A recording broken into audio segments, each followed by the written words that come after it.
अस्सलाम वालेकुम दोस्तों। जी हाँ, कैसे हैं आप सब? उम्मीद करता हूँ खैर खैरियत से होंगे। Welcome to my channel Technogrades. आज हम देखते हैं कि हम ओडू के अंदर परचेज़ ऑर्डर कैसे बना सकते हैं, ओडू 17 में। तो आइए अपने ओडू की स्क्रीन पे चलते हैं। सबसे पहले परचेज़ के मॉड्यूल पे क्लिक करना है।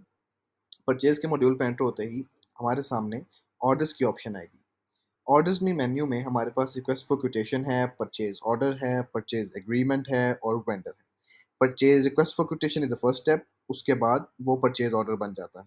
परचेज़ वेंडर किस तरह क्रिएट करते हैं, मैंने आपको ऑलरेडी एक वीडियो में बता चुका हूँ। सबसे पहले हम रिक्वेस्ट फॉर क्वोटेशन पे क्लिक करते हैं, हमारे पास यहाँ पे सारी हमारी आरएफक्यूज़ आ गई हैं और परचेज़ ऑर्डर जो कि कन्फर्म हो चुके हैं, वो यहाँ पे हमें दिखाई दे रहे हैं। जितने परचेज़ ऑर्डर सेंड करने हैं, जितने वेटिंग में हैं, जितने लेट हैं, हमारे पास उनका डेटा आ रहा है। आइए एक न्यू परचेज़ ऑर्डर क्रिएट करते हैं। वेंडर सेलेक्ट करते हैं, वेंडर किस तरह बनाते हैं मैं आपको ऑलरेडी वीडियो में बता चुका हूँ। वेंडर रेफरेंस ऐड करते हैं, वेंडर रेफरेंस ऐड करते हैं। लेट्स सपोज़ मैं वेंडर रेफरेंस ऐड कर देता हूँ AA001। वेंडर एग्रीमेंट सेलेक्ट कर लेते हैं, इस पे एक सेपरेट वीडियो है, आप देख सकते हैं मेरे डिस्क्रिप्शन में। ऑर्डर डेडलाइन सेलेक्ट कर लेते हैं, ऑर्डर डेडलाइन में मैं 11th फ्राइडे की ऑर्डर डेडलाइन करके अप्लाई कर देता हूँ। Expected arrival is the arrival of your delivery into your warehouse. उसकी भी एक डेट सेलेक्ट कर लेते हैं। उसके बाद एक्सपेक्टेड अराइवल के बाद हम प्रोजेक्ट पे आते हैं। लेट्स से मैं अपने होम कंस्ट्रक्शन के प्रोजेक्ट के लिए कुछ ऑर्डर करने जा रहा हूँ। तो आइए लाइन आइटम्स में प्रोडक्ट ऐड करते हैं। प्रोडक्ट ऐड करने के प्रोडक्ट लेट्स से मैं व्हाइट बोर्ड पेन ऐड करता हूँ। इसकी मैं क्वांटिटी कर देता हूँ 100 और यूनिट प्राइस कर देता हूँ 5। ओके गाइस, टेक्स्ट हटा देता हूँ क्योंकि मुझे टेक्स्ट नहीं चाहिए इसके अंदर। परचेज टैक्स, फिर मैं स्क्रू ऐड करता हूँ। स्क्रू ऐड करने के बाद इसकी क्वांटिटी को मैं 100 कर देता हूँ और इसके यूनिट प्राइस को मैं 4 कर देता हूँ। टैक्स हटा देता हूँ, I don't want the purchase tax. अब हमारे पास एक और प्रोडक्ट ऐड करने की ऑप्शन है। हम स्टूल ग्रे को ऐड कर लेते हैं 100 यूनिट्स और इसकी यूनिट प्राइस मैं कर देता हूँ 10। परचेज टैक्स को हटा देता हूँ। Now we have the bill of request for quotation for 1900। देखें, RFQ first stage, RFQ send second stage और फिर उसके बाद कंफर्मेशन पे परचेज ऑर्डर। सबसे पहले मैं हमारे पास यहाँ पे ऊपर ऑप्शन आती है कैंसिल की, हम परचेज ऑर्डर कैंसिल कर सकते हैं। कंफर्म ऑर्डर करूंगा तो यह डायरेक्टली एक परचेज ऑर्डर क्रिएट हो जाएगा। कंफर्म ऑर्डर परचेज ऑर्डर में जाता है। अगर मैं सेंड बाय ईमेल करता हूँ तो वेंडर को ईमेल चला जाएगा। अगर मैं प्रिंट आरएफक्यू करता हूँ तो इस आरएफक्यू का एक प्रिंट आ जाएगा। लेट्स सपोज मैं एक प्रिंट आरएफक्यू करता हूँ, हमारे सामने एक फॉर्मेट आ गया। इस फॉर्मेट को आप अपने मुताबिक भी कर सकते हैं। मैं इसको कंटिन्यू करता हूँ और ये फॉर्मेट हमारे सिस्टम में डाउनलोड हो जाएगा।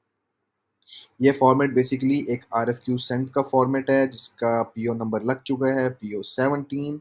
हम इस फॉर्मेट को ओपन कर लेते हैं। इसको ओपन करने के बाद ये कुछ इस तरह से दिखाई देगा जिसके अंदर आपके पास आपकी कंपनी का लोगो आ जाएगा, आपकी लाइन आइटम्स, आपकी आइटम्स आ जाएंगी, एक्सपेक्टेड डेट आ जाएगी, उनकी क्वांटिटी आ जाएगी।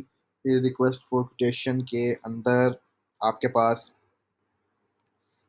जी नेक्स्ट स्टेप में हम इस ऑर्डर को रीसेंड बाय ईमेल कर सकते हैं जिसमें ये आरएफक्यू सेंड की स्टेज में चला जाता है। उसके बाद हम आरएफक्यू को प्रिंट कर सकते हैं और रीसेंड ईमेल पे, या हम इसको कैंसिल भी कर सकते हैं। लेकिन हम इसको PO17 जो नंबर लग चुका है, इस ऑर्डर को हम कंफर्म कर देते हैं अभी। इस ऑर्डर को कंफर्म करने के बाद आप देख सकते हैं ऑर्डर की स्टेज परचेज ऑर्डर पे चली गई है। ऊपर एक रिसिप्ट आ गई है हमारे पास और इसकी स्टेज परचेज ऑर्डर पे क्लिक हो गई है। अब हम रिसिप्ट पे क्लिक करते हैं तो ये बेसिकली हमें दिखा रहा है कि वेयर हाउस इन इस PO7 के अगेंस्ट वेयर हाउस में इन क्या हो रहा है, ये 3 किस्म की प्रोडक्ट्स, 100 क्वांटिटी इनकी। अब मैं इसको अगर 80 भी कर देता हूँ तो ये एक बैक ऑर्डर क्रिएट हो जाएगा। लेकिन मैं इसको क्वांटिटी 100 करता हूँ। स्क्रू आ जाएगा हमारे पास जिस तरह आपके सामने है, देखिए मैंने वैलिडेट किया और अब क्रिएट बिल की ऑप्शन आ गई है हमारे पास। क्रिएट बिल की ऑप्शन के बाद हमारे पास रिसीव प्रोडक्ट की ऑप्शन है। रिसीव प्रोडक्ट्स और उसके बाद सेंड बाय PO ईमेल। अब मैं प्रोडक्ट को रिसीव करता हूँ। आपके सामने ये तीनों प्रोडक्ट्स आ रही हैं जो वेयर हाउस के अंदर इन हो रही हैं PO7 के अगेंस्ट 100 क्वांटिटीज़।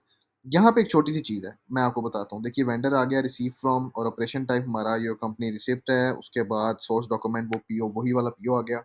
मैं इसको वैलिडेट करता हूँ। अभी इसको मैं रिटर्न भी कर सकता हूँ, यहाँ से प्रिंट भी कर सकता हूँ। उसके बाद प्रिंट करूँगा तो ये देखिए हमारे सामने कुछ इस तरह से एक वेयरहाउस इन की एक रिसिप्ट बन जाएगी जो कि पिकिंग ऑपरेशन है। मैं इसको ओपन करके आपको दिखाता हूँ। जी, ये देखिए, वेयरहाउस का बारकोड आ गया। ये बारकोड वेयरहाउस का है जिसके थ्रू ईज़िली आप प्रोडक्ट को स्कैन करके इन कर सकते हैं। रेडी का स्टेटस आ गया, शेड्यूल डेट आ गई, शिपमेंट का वेट आ गया, व्हाइट बोर्ड पेन आ गया, स्क्रू आ गया। अब जिधर मैंने स्टूल ग्रीन बेसिकली जहाँ पे मैंने चूज़ किया था, ये एक वेरिएंट प्रोडक्ट है इसलिए ये 100 डिफरेंट शो कर रहा है। इसका आगे जाके मैं आपको दिखाता हूँ। ये अगले पेज पे भी सारा आएगा क्योंकि इसने इसके 100 यूनिट्स को पूरा किया है वन बाय वन क्योंकि ये एक वेरिएंट है। अब हम जाते हैं वापस अपनी स्क्रीन पे और इसको वैलिडेट करते हैं। वैलिडेट करने के लिए हमें लॉट और सीरियल नंबर, अब हमारा जो प्रोडक्ट है स्टूल ग्रीन, इस पे सीरियल नंबर के थ्रू ट्रैकिंग लगाई गई है। अब यहाँ पे मैं कोशिश करता हूँ कि एक लॉट सीरियल से हम इसको वैलिडेट कर सकें, जैसे कि SNOO 001 करता हूँ, सेव करता हूँ, लेकिन ये सेव हो जाएगा और वैलिडेट करने में एरर देगा।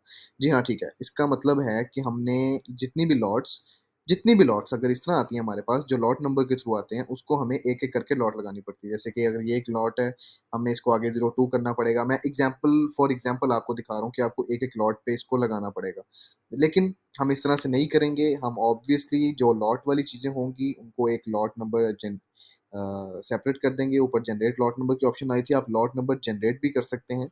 मैं इसको वन बाय वन इसलिए कर रहा हूँ ताकि मैं आपको दिखा सकूँ, अपने व्यूअर्स को, अपने दोस्तों को कि किस तरह आप वन बाय वन इस पे लॉट्स भी एंटर कर सकते हैं। जिस तरह मैंने लॉट्स एंटर किए हैं, SN 0001 आप SN 0002 भी कर सकते हैं, 3 भी कर सकते हैं और मज़ीद एंड तक लेके जा सकते हैं। इसको मैं डिस्कार्ड कर देता हूँ, उसके बाद अभी वैलिडेशन के लिए मैं इस प्रोडक्ट को ही डिलीट कर देता हूँ। अब मैं इसको सेव करता हूँ और इन प्रोडक्ट को वैलिडेट करता हूँ। ये प्रोडक्ट्स हमारे पास इन्वेंटरी में इन हो चुकी हैं। जी हाँ दोस्तों, अब हम इसको प्रिंट भी कर सकते हैं और यहाँ से वापस रिटर्न भी कर सकते हैं। मैं पीओ पे वापस जाता हूँ, पीओ ऑफिस जाऊँगा तो आप देख सकते हैं कि मैंने जो प्रोडक्ट डिलीट किया था वो खत्म हो गया। और जो प्रोडक्ट मैंने इन किया इन्वेंट्री के अंदर वो व्हाइट बोर्ड पेन और स्क्रू कर चुका हूँ। अब मैं इसका बिल क्रिएट करता हूँ जो बेसिकली इसकी अकाउंटिंग की तरफ लेके जाएगा। रिसिप्ट ओपन करूँगा तो आप देख रहे हैं कि इसकी प्रोडक्ट मूव्स हम चेक कर सकते हैं। व्हाइट बोर्ड पेन है 100 क्वांटिटी, स्क्रू है 100 क्वांटिटी हमारे पास। हम पीओ पे वापस जाते हैं, क्रिएट बिल करते हैं ताकि हम वेंडर बिल क्रिएट कर सकें।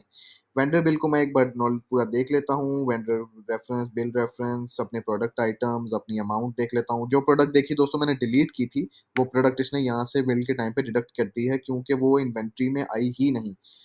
बिल डेट सेलेक्ट करता हूँ, उसने जो प्रोडक्ट्स इन की हैं उसके अकॉर्डिंग बिल कर दिया है। बिल को एक बार अपने तौर पे कंफर्म करता हूँ, रिसीव बैंक ऐड करता हूँ, अगर ऐड होगा ऑलरेडी ड्यू डेट डाल देता हूँ या पेमेंट टर्म डाल सकते हैं। जैसे मैं यहाँ पे एक इमीडिएट पेमेंट डाल देता हूँ तो ये डायरेक्ट पेमेंट हो जाएगी। जर्नल अकाउंटिंग का इसमें वेंडर बिल्स का जर्नल आएगा। हमारे पास एक्सपेंस का भी जर्नल है, आप अपने मुताबिक सेलेक्ट कर सकते हैं। वेंडर बिल्स के जर्नल पे क्लिक करता हूँ और इसको बिल को कंफर्म कर देता हूँ। जब बिल कंफर्म करूँगा तो आपके सामने एक पे की ऑप्शन आएगी। पे ऑप्शन का मतलब है कि मैं इस बिल के अगेंस्ट पेमेंट बुक करने वाला हूँ। इसको मैं रीसेट टू ड्राफ्ट भी कर सकता हूँ, क्रेडिट नोट भी क्रिएट कर सकता हूँ। मैं इसको पे करता हूँ, जर्नल बैंक, बैंक कैश और आपके जितने भी जर्नल्स हैं आप उसके मुताबिक इसको पे कर सकते हैं। फुल अमाउंट पे कर देता हूँ। मैनुअल पेमेंट की ऑप्शन है हमारे पास, चेक की ऑप्शन है और एक पेमेंट मेथड है उसकी ऑप्शन है हमारे पास।